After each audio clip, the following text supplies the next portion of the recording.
Boudica, Queen of War. The story preceded the depiction of the Iceni queen. The Romans had attacked Britannia and found themselves stopped by the Druids of the tribal unit known as the Trinavante. They didn't accept the Romans as the highest authority and believed in Boudica, the goddess, who would return and fight the Romans. So with this faith, they didn't budge in the face of the Roman army and laid down their lives, not fighting back at all. The Roman Emperor Nero, a young lad with all the pleasures of the world available to him, was amused to hear about the massacre, but as soon as Boudica came up, he ordered his warriors to never let the Trinavante find their Boudica. Nero was opposed to the idea of women leading the charge. His hatred for his mother strengthened this resolve. The region of Britannia was under Roman occupation, and Roman officer Catus Decianus had resolved to annex as much land as he could. He had thought Prasutagus, the region's king, would put up a fight and would easily be killed in battle, but Prasutagus offered peace, knowing that the time wasn't right to fight the Romans. Catus was not in the mood to let Prasutagus rule the land, not after they had killed much of the Trinavante tribes, who were seen as the barbaric warriors. But first, the Roman focus was to eradicate the Christian population. Prasutagus thought he could round up the dangerous thieves and killers and send them to Catus as a sign that they were obedient and well-behaved people and he would leave them alone. Also, he would see the killers on the land and decide to settle elsewhere. But Catus wasn't deterred, and the betrayal did the rest. Prasutagus' right-hand man, Chiron, had colluded with the Romans and had already given away Prasutagus' location, where he could be easily killed. He did all this in exchange for a high-ranking position in the Roman army, and thought no retribution would come his way. The Iceni queen, distraught, composed herself after hearing of her husband's death, as she had her two daughters to look after, and took up the mantle of being the queen of the region. But Catus had other plans. Catus had already seized half of the land. The Romans were totally against women being in any positions of power, and hence saw it as a crime fit to be punished when the Iceni queen conducted a formal ceremony in front of her people. She was lashed and left for dead, but not before the revelation that Chiron was the one who had betrayed Prasutagus. They may have thought that after such a severe punishment and being left in the cold she wouldn't survive, but the Trinavante warriors, who had already seen her and worshipped her as Boudica, came just in the nick of time and saved her life.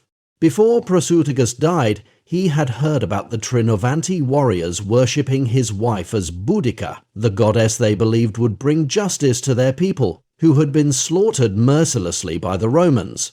The last thing he did before perishing was to give the Iceni queen's sword, which he had received from her father in dowry, back to her.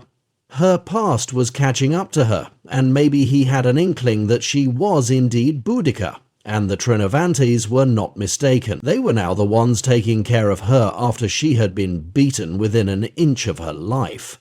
When the Iceni queen gained consciousness, the only thing she wanted was to be with her daughters, and they came to hug their mother. The Trinavantes were ecstatic to have Boudica finally among them, but she wasn't yet ready to become the goddess of war. As her wounds healed, she realized that she had to avenge her husband's death and rise to the occasion.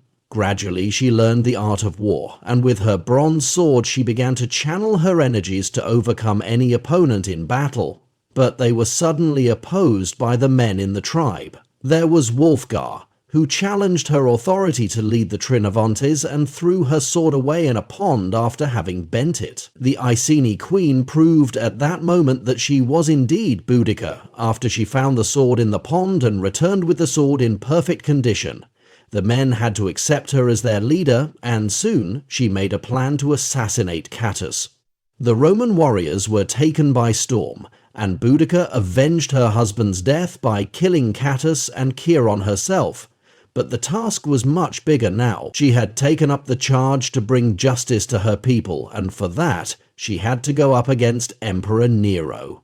Wulfgar took Boudica to the Druid Council, where she learned that Catus had killed her daughters and that the little girls she was seeing were only figments of her imagination. Nobody else saw them, but said nothing out of respect. They helped Boudica make decisions, and she survived the dreaded times because she thought she had her daughters by her side. But now that it was clear, her fury knew no bounds, and Boudica led the Trinovanti army, cleansing Britannia of all the Romans. The news reached Rome as well, and people saw Nero's failure as emperor, whose army couldn't defeat Boudica. She was unstoppable, and soon she was to reach Rome. There were riots in Rome, and people were hungry for Nero's blood, whose orders had caused such mayhem, and Rome had lost all battles. Soon, Paulinus, Nero's right-hand man, asked him to join in battle, but Nero's legs trembled. He committed suicide before he had to face Rome's public. During Boudica's ending, after having conquered Camulos, London, and all neighbouring regions in Europe, the Trinovante army reached Rome, where Paulinus defeated Boudica. As it was her time to rejoin her daughters in heaven, she was indirectly responsible for Nero's downfall. Her death became the inspiration for the Celtic warriors who fought the Romans in her memory. Boudica to this date is honoured and remembered as the goddess of war for her fierce spirit and the sacrifices she made and took the fight to the Romans.